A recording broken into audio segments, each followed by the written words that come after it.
When Michael becomes the Don, one of the first things he does is take out the heads of the 5 families in a stunning, unpredictable event. But how could Michael, out of everyone in the Corleone crime family, be the Don? In the beginning of The Godfather, Michael is the last person you would guess to become the Don. In his first scene, he is shown wearing his Marine's uniform along with the badges he earned. He wants nothing to do with the family business and initially enrolled at Dartmouth College before enlisting in the Marines. But the question we will answer is, what moment solidified Michael's fate as becoming the next Don?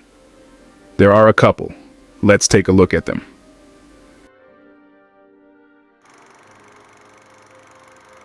Michael Corleone was the youngest son of Vito Corleone and was born in Hell's Kitchen, New York. Growing up, Vito never wanted him to be a part of the family business and hoped he would get into politics.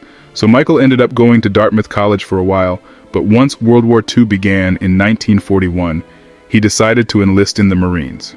If you remember the last scene in Part 2, Sonny and Tom were upset at the fact that he did this without telling anyone about it. Michael went on to fight in the Pacific even though his father pulled many strings to get a deferment for him. He ended up being awarded the Navy Cross for his bravery in battle and was discharged as a captain so he could recover from his wounds.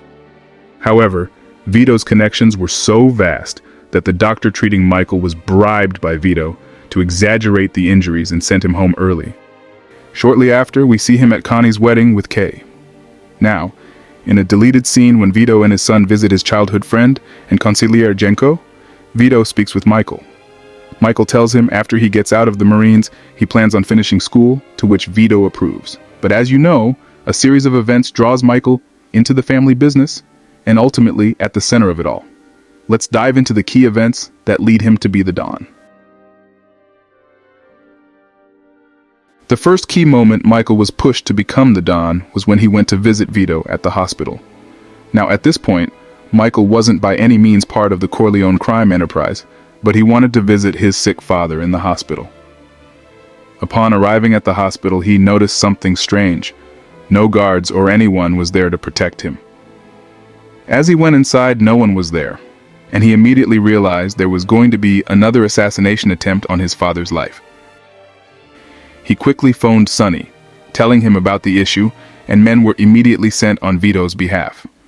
After he moved Vito to another room in an attempt to hide him from the hitman, a man named Enzo walked in to pay his respects to Vito. A suspicious Michael asked him who he was, and after he realized he was an ally, the two went outside to try to deter the enemies away. Upon the hitman pulling up, Michael and Enzo stood outside posing as guards in front of the hospital, and it was just enough to scare them off. Once they left, you could see Enzo extremely nervous as he grabbed for a cigarette, but couldn't light it due to his hands shaking. Michael noticed and lit it for him. But this scene closely.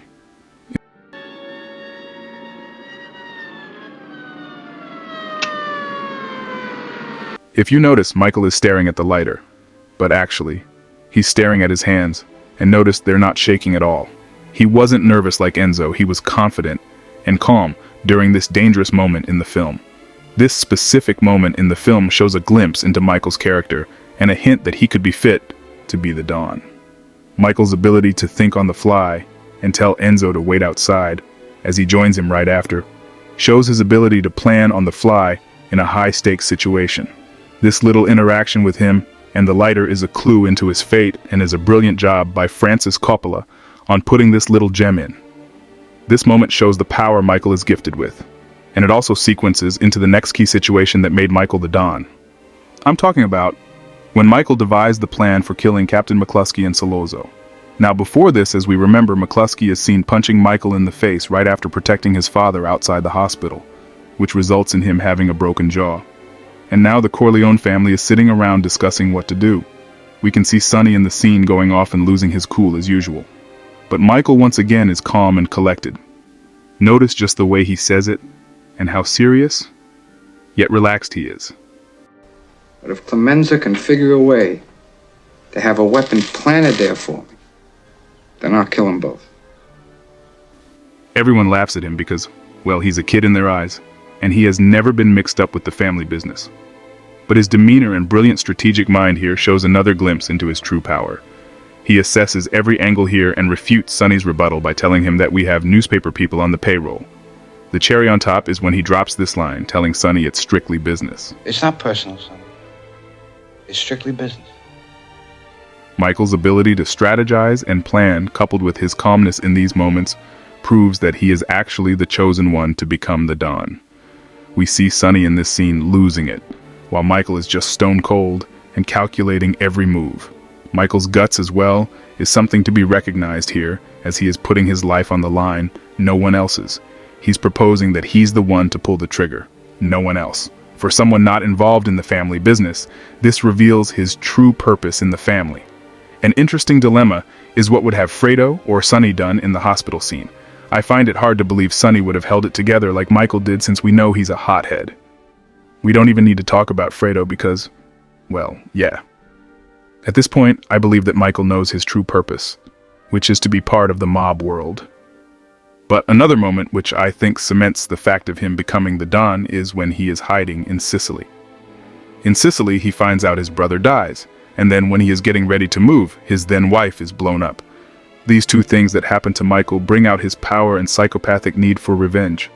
I don't think he was ever the same after these two things transpired. He became rather cold, calculated, and a killer after this, and never goes back to his innocent beginnings.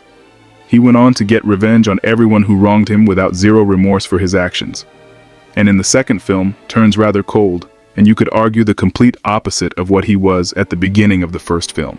He kicks his wife out, kills his brother, and by the end is rude to Tom Hagen as well. He turns into a rather emotionless person. An interesting observation I acquired from the movie is how joining the military helped shape his future. My intuition tells me that without going into the Marines, I don't know that Michael would have become the Don he did. Michael was awarded medals for his braveness in battle, and probably dealt with many challenges and tough training during war. I believe the path he chose helped him for his future in his role as the mob boss for the Corleones. And it's also quite interesting that no one in his family, outside Fredo, wanted him to join the Marines. That's swell, Mike. Congratulations. That's right, encouraging. Oh, I'll give you a Sonny and Tom were shocked and couldn't believe what he did. But it's possible this is where Michael learned many of his instincts and strategies from. Gaining the experience and perspective of war could have given him an advantage over everyone else, including his enemies. But you could argue it's what aided him most in becoming the godfather he was. And that's the video. What did you guys think? What moments do you think showed Michael's true colors? And do you think him joining the Marines made a difference? Comment below. Thanks for watching and subscribe.